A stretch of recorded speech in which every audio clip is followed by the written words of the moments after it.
në BE, besoj ose jo, për 94-95. Dhe 97 ka qenë turnaround, ose ka qenë, më thonë ajo, vula më shëmtuar. Gunga jo. Që ne i vun vetës, ana e vuna, diskutojmë, arsyetojmë, po mendoj që ja kemi vënë vetës. Dhe kjo, padyshim që na ka gremisur, na ka kthyer shumë mrapa në kohë. Jashtë masa shumë mrapa. Dhe ai ka qenë një trend shumë të rëndësishëm. Kam parasysh, shiko, sot flitet për IPA, për instrumentat të Bashkimit Evropian, atëherë ka qenë fare shumë aktiv. Shumë aktiv, jashtë masa shumë aktiv. Dhe ne kemi humbur atë trend. Dhe atëherë disi hyen BE shumë rehat. Për mundësi që si ishme një shtet i vogël. Kur BE bëri kompromis me Rumaninë, me Bullgarinë, me Greqinë, me Portugalinë. Jo, Greqia me ato 4 kushte në 81-shit kam qesh me lot kur kam lexuar. Kanë bërë kompromis, pra këtë po them. Shqipëria ishte shumë pranë. 4 kushte. Realisht ishte shumë pranë kompromisit. Dhe 97 na ka kthy shumë mrapa. Pastaj pas 97-s po ta vesh re me vëmendje, kemi shpikur çdo gjë, absolutisht çdo gjë, çka ka shpikje dhe racionalizim në shpinë toks, e kemi shpik për të krijuar, për të larguar gjithmonë më shumë nga procesi dhe tash kemi me kujton ç'thot Macroni, ç'thot ata kanë hallet e tyre, gjithmonë më shumë Europa ka hallet e tyre, po ta vesh re me vëmendje. Nuk është se dha atëherë ka pas hallin tonë, dha atëherë hallet e tyre kishin, po ishin më të etur për të krijuar hapësira gjeografike dhe politike. Sot sigurisht janë më të saturuar, perëndimi është më i saturuar. Domethënë një gjerman që shef të lagja atë një emigrant sigurisht që nuk i vjen mirë. Ashtu siç një parizien tradicional, kemi harruar emrat francez më burr. Po ta vesh me vëmendje në Francë nuk ka më kështu Jean-Pierre, kështu ka Abdullah. Do luaj kontarja sot në Francës. S'ka francez. Kjo është. Imagjinoni çfarë stresi permanent kanë këto shoqëri në perëndim sot që të fillojnë të mendojnë edhe për... Okej, se unë do dalte zgjedhjet për cilat është diskutimi, por zoti Menjani, ju thot gjë ju personalisht, edhe si një aktor politik që në 11 zgjedhje parlamentare mbas rrëzimit të komunizmit, 7 herë i kanë fituar të majtet, 4 herë të djathtë. Po, më thot shumë, është ajo që është sentenca që e kemi thënë të gjithë, është thënë rregullisht që populli shqiptar voton, po themi majtas për konveniencë mohabeti, se këto të majtet djathtë nuk ka, po është trashëgimia. Po, patjetër, është në shumicë voton dhe majta. Është kështu, është trashëgimi, ka ngel këtë. Trashëgimi nga kush? Ka trashëgimi nga komunizmi, po patjetër. Nga komunizmi dhe vazhdoi? Padyshim. Aq shumë është ngullitur 35 vjet? Është pjesë e shoqërisë shqiptare. Po 35 vjet. Po 35 vjet nuk ka asgjë, mund të jenë edhe 135 vjet. Sepse shiko, unë mendoj që kjo analizë duhet bëhet më e thellë se sa mund ta bëjmë ne tani këtu në pak minuta apo qoftë në 1 orë. Ajo që i ka munguar shoqërisë tonë 35 vjeçare është analiza vetvetes. Pak kush ka marrë përsipër të analizojë Shqipërinë ose shqiptarët e kohës. Shumë pak. Po them në Faik Konic kur ka qenë gjallë, që kishte ca sentenca, ca narrativa të frikshme, më thonë vërtetën, po të vërteta gjerë në dhimbje. Tek tuk në Rilindes, Çajupi, brillant. Nëpërmjet humorit, ka zbërthyr të gjithë historinë ose qasjen e shoqërisë shqiptare. Sot, nuk e di, i fundit që maj menu në 35 vjet në botën e humorit, ka qenë Koço Devole, brillant, super inteligent. Analizë e papar e shoqërisë shqiptare në një etyd.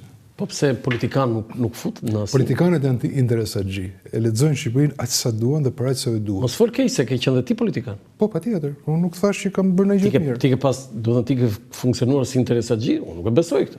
Për sa kohë që jenë politik do funksionor si interesatxhi, për ndryshe del nga politika. Je penduar.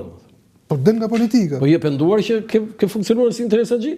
Jo, nuk është problemi jam penduar, po si jam penduar. Problemi është që aq sa më dash mua me mbijetu në politik, patjetër që interesi ka qenë prezent, patjetër që po.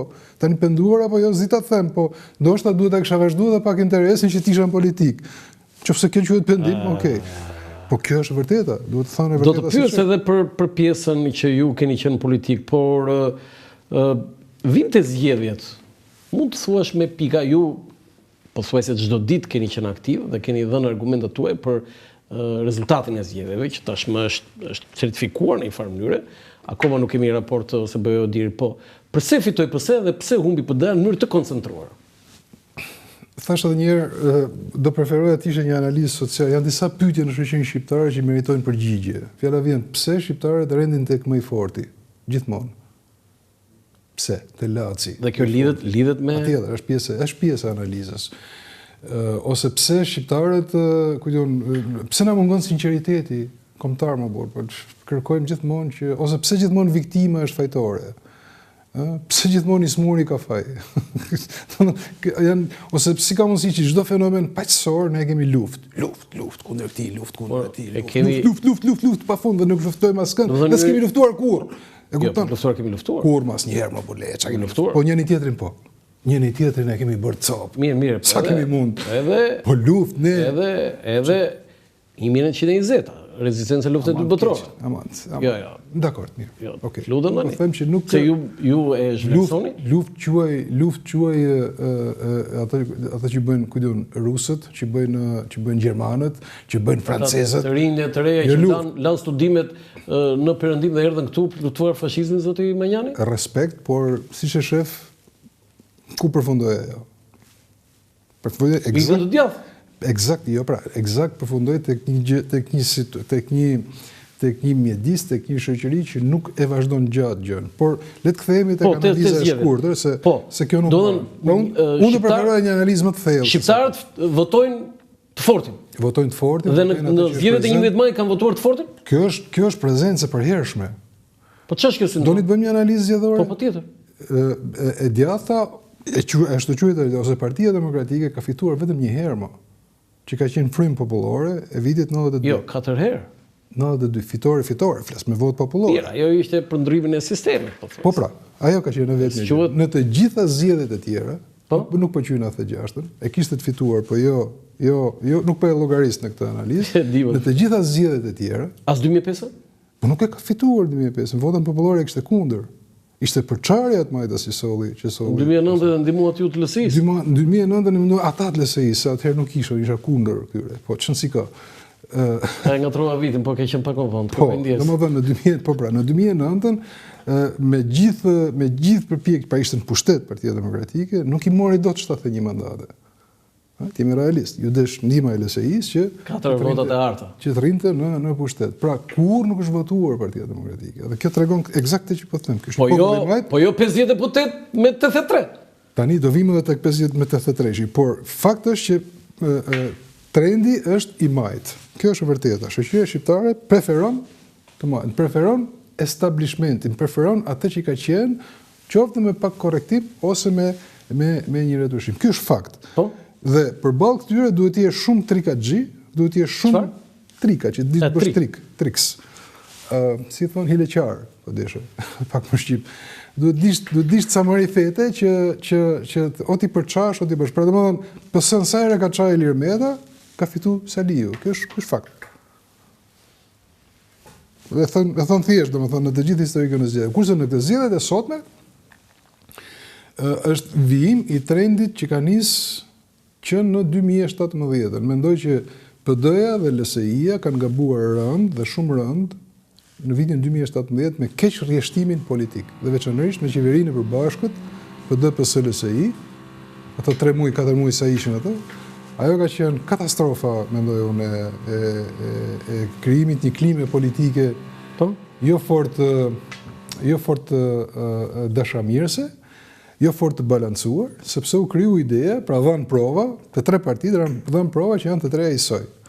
Dhe në këto kushte, elektorati shqiptar për herë të parë, në 30 vjet, vendosi që të mbajë një parti vetëm në pushtet. Ka ndodhur në 2017 kjo gjë.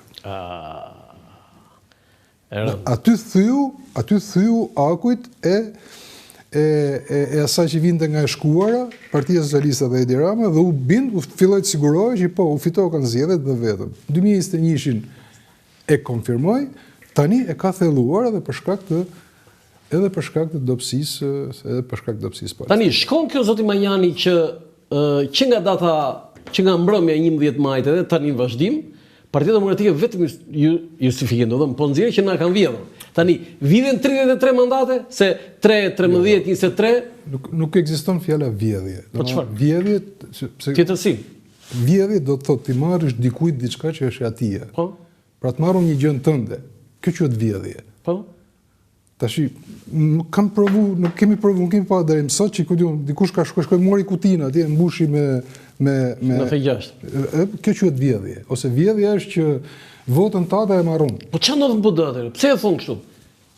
Shiko, PD-ja ka hyrë në një cikël krize, mosbesimi, një krize, PD-ja në thelb ka humbur instinktin për pushtet.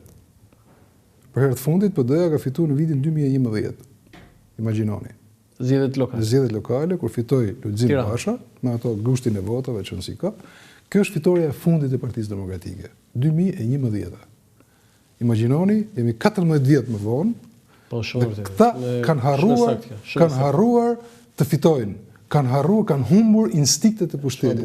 Shumë drejt, jo po të vesh re me vëmendje, edhe në një nga eksponentët që është ende në garën e Partisë Demokratike, në lojën e Partisë Demokratike, çfarë thonë? Kanë memorie e shkuar, shumë e shkuar. Kur ishim ne Once upon a time. 14 vjet përpara, e kupton 20 vjet më përpara. 20 vjet imagjinoni. Rrit fëmia është bëj 20 vjeç. 20 vjeç është shumë i rëndësishëm, nuk ka haber fare, nuk e njeh hiç Partinë Demokratike. Si e përcolle dje atë që zoti Berisha tha në Parlamentin Evropian në takim me disa përfaqësues të Komisionit jashtë të Parlamentit Evropian që Shqipëria është i vetmi narkoshtet në Evropë? Berisha ka 30 vjet që e bën këtë histori, ka mbi 30 vjet që e bën këtë. Ka bërë dhe Rama. Edhe Rama e ka bërë, për fat keq e ka bërë dhe Rama, po, vërtet është. Nuk e kemi maturin për... Por Berisha ka qenë ekstremi i gjës, pra në përpjekje për të luftuar kundërshtarin politik, ka dëmtuar vendin. Pra domthon ka hedhur acid dhe ka djeg vendin. Kjo është thelbi i gjës. Ka hedhur acid. Po acid është. Kjo është mjedis acid tani që ti të shkosh në mes të Europës ku paragjykimi është jashtëzakonshëm, që këta shqiptarët po na mysin në drogë, na sjellin kriminal, po na bëjnë hata në rrugët e perëndimit. Do turizëm.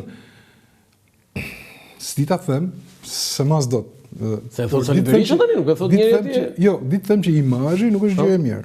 Pra, domethënë, unë shoh këtë gjë, nuk shoh dëmtohet apo turizmi sepse këto janë edhe ngjarje individuale. Po shoh të gjë që nga viti në vit pasaporta jonë në kufit e Europës trajtohet me më shumë kontroll. Më shumë kontroll? Harxhohet më shumë minuta sot para policit evropian me pasaportë. Mua më rezulton të paktën. Kontrollojnë ty? Jo mua, por rradha e avionit që zbret nga Shqipëria, kudo, në cilin do aeroport nuk dos me shtetas të tjerë. Nuk na ka ndodhur asnjë më përpara. Po, asnjë edhe unë po habitem, nuk e di, s'm ka qenë. Pra, nga vitin në vit ka ardhur duke u shtrënguar kjo gjë, sepse ka dalë ideja. I kput Berisha dhe një narkoshtet i vetëm. Nuk vetëm Berisha, ne e bëjmë të gjithë këtë gjë. Mira, po kemi këtë smundje sepse sa shohim ne të huj, hapim barkun, zorrot, i themi, ja thash një të huj, u kënaq. Ti e ke bërë ndonjëherë?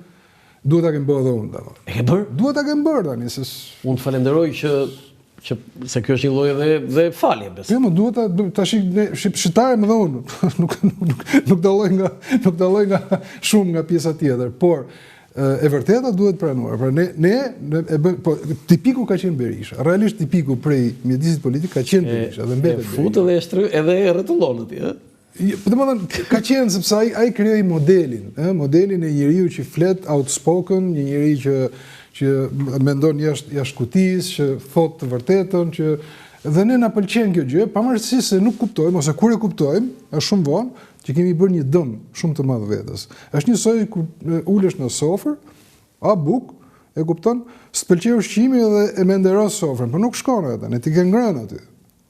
Nuk mund